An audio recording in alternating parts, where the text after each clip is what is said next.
It has been more than 3.5 years since an East Texas pastor was shot to death inside his church before Sunday services. It left a small-town church community grieving.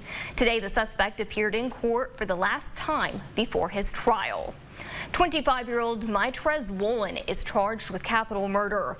However, the state has said in prior hearings they don't intend to seek the death penalty. As KLTV 7's Lauren Tier reports, today in court, Woolen's defense lawyers told the judge they will not be calling expert witnesses to stand during the trial. Ahead of his upcoming trial in September, Mitrez Woolen appeared in Smith County Court for a final hearing. Jury selection has been set for September 12th, with the trial to follow.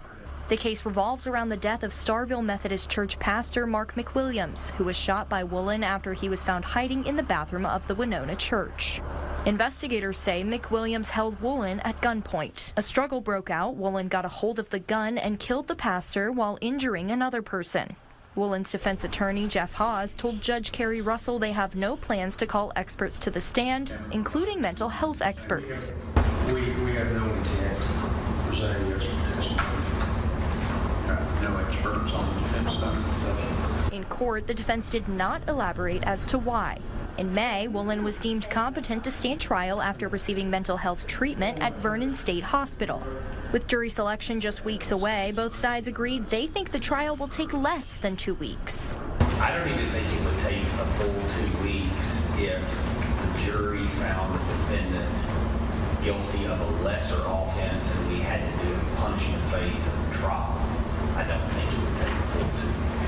Woolen's indictment lists two, quote, basic theories to commit capital murder in the case, according to Judge Russell. That there was a shooting of the deceased during the commission of a burglary of a building, or there was a shooting of the deceased during the offense of robbery of that person and a deadly weapon was used. Under state law, capital murder differs from murder, requiring specific aggravating circumstances, including committing murder during another felony. The selected jury will decide whether Woolen is guilty of capital murder or potentially a lesser crime if the court approves.